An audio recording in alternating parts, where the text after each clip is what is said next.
enemy around the Bronx now, at this very moment, is the policemen.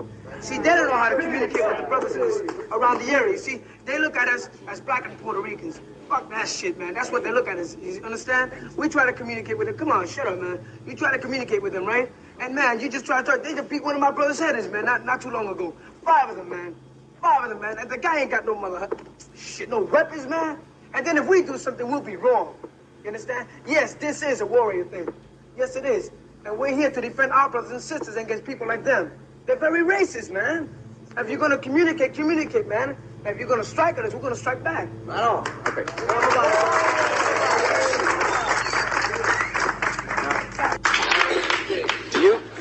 Do you feel that the truce, do you feel that the peacemaking that we saw taking place in that movie that we all watched together is solid? Like, are these guys together? Not really. Not really. Now, why not? If your enemy, you all said the same thing. The enemy is the establishment, the enemy is the hunkies, the enemy is the cops, the enemy is me. I know, they did. Why aren't you together? I got something. Because they started it all. Who started it all? The establishment. Look. Yeah, but why are you fighting? Wait, let me tell you. Let me tell you. You gotta look at that. I know, man. No, it was America, man. The day that my mother came over on that ship, man, and she came here and they pushed her in the ghetto. Maybe they pushed her because she wanted to go, or maybe because she had to go. Chances are because she had to go. Yeah. She had to do a lot. And she was harassed and fucked over and fucked over and fucked over, and they fucking over me and they fucking over them. And it's time the motherfuckers gotta stop, man. Hey, we were forced. Hey, check this out. Then again, hey, we Puerto Ricans were forced to come here in the beginning, man. See, our parents came here to look for better jobs, man. You know, like a better improvement, because at the time, the island, you know, was fucked up, man, you know. And like they say that slogan, love it or leave it. I'll leave it if you give me the money. You leave here. I'll leave it. Definitely, I will. See, because I want to do something, man. They don't want... You see, I come to try to get a job. They say, well, you're going to have to get a haircut. Because, you know, the hair is not going to do the motherfucking job. It's you, not the hair. Well, you can't go because your pants. That's a lot of bullshit, man. As long as I'm wearing something, right? But they said, well, you just can't come like this, man. So, F it. I'm with my brothers, man. This is my family. I do something for them and my community. Fuck America, man. What can you do to draw this group closer together so you get stronger, so you can deal with communication, man. Communication. Education, too. See, like we were saying before, man, like the true educators going around, man, it's political parties like Young Lords, MPI, Black Panther Party. They're teaching true education to our brothers and sisters on what's happening now in the United States. You see? Like, it's good, like my brother said before, Lincoln and Washington. What did Lincoln do to my people? Did Lincoln free my people? No, it was Betance. Right? Was it George Washington that went out there to fight? Oh, yes, he fought against the British. He didn't fight against the Spaniards. See, there's a big difference. If we Puerto Ricans don't know that, we might as well call ourselves Americans, man. And I'm not American. Oh, nothing, man. Not even American. We don't know who we are because we're not Americans. Right. We're not a state. What would you prefer to be? What do you want to be? Puerto Rican, man. That's not what we want. What we are. We are Puerto Ricans, man. And black, you know. And we're here, like you were talking before, as far as the establishment. You know what? America, period. When they went to Puerto Rico, they told us America is beautiful. America, land of opportunity. Streets of gold. You know, and they said, America. They put America so nice and so big. It was a beautiful dream. And when we came on those banana boats, like, you know, and we came to the United States, America, land of opportunity, and we looked at the ghettos, the way they pushed us into the ghettos, because they didn't give us jobs, they bought us. It was like a damn nightmare. I'm talking about this. You want to go back? You know what? Why not? You know what? Que viva Puerto Rico libre, that's the way I feel.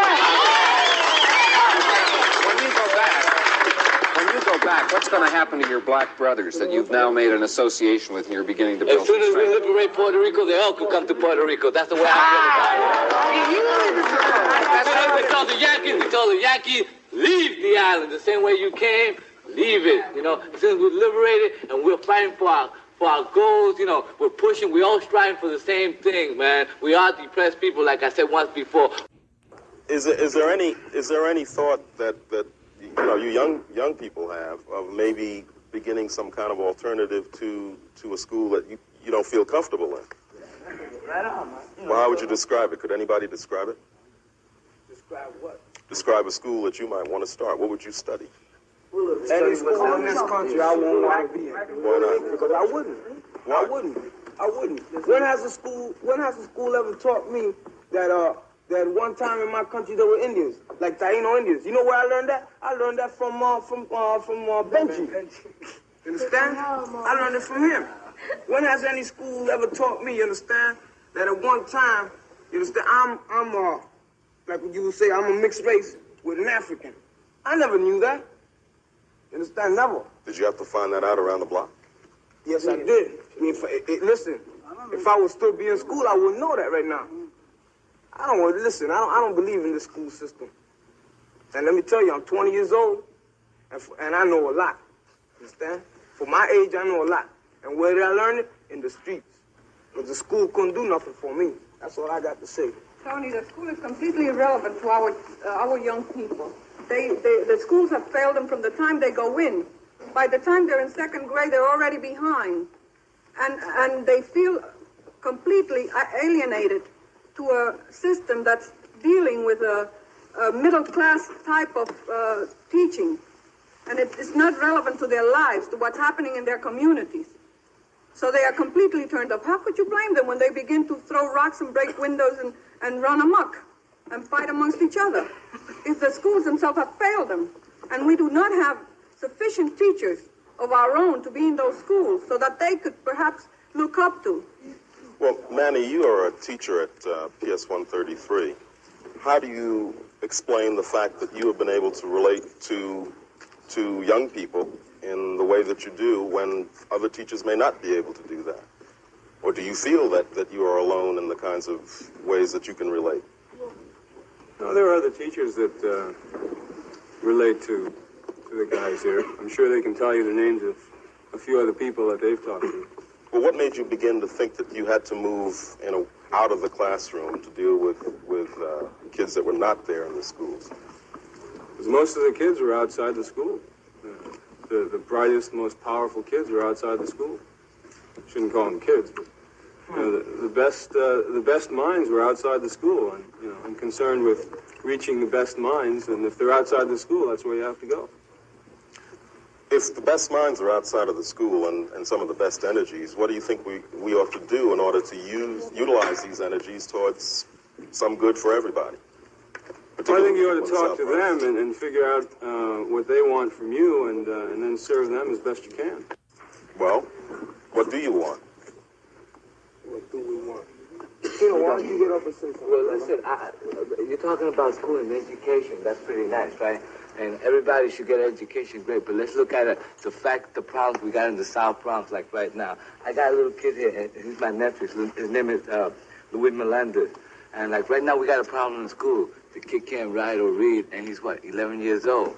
And right now, because he can't meet up to their standards, they want to kick him out of school, man. And there's one thing that we're going to protest. If we got to sit in, if we got to take over the school, if we got to go out there and bash, something into their head, because they talk about understanding. How the hell can they understand when they got 35 kids in a classroom and one teacher's going to put a little bit of psychic energy into one kid, like him? I mean, now they want to send him to a 600 school, and I think that's pretty bullshit. You know what? We got to work with the problem in the South Bronx, in our community, like the school. I guess if the teacher will take a little bit more effort, because their job is from 8 to 3. After 3, the hell with the kids.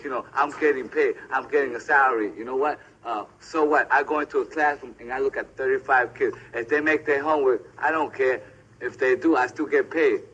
Twice a month. You know what? This is what we're talking about. We're talking about the kids. You know what? Because the coming up generation is around us, and they're 12, 13, 14 years old, and this is one thing we got to deal with. My point is to bring it across to the people that are watching us right now. We got a horrifying problem with the youth in the South Bronx, and the biggest problems come from school, from lack of education.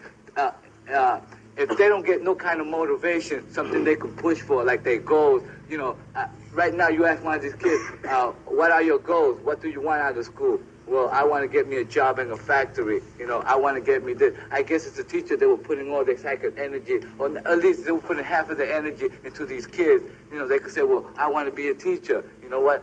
I want to be a scientist, but no, they don't. They want to drop out because they don't see nobody really reaching out for them, helping them out, man. And this is something that is a problem, and not only in the South Bronx, but in the majority in New York, in the ghettos, because the teachers, well, the Board of Education are not pushing hard enough, man.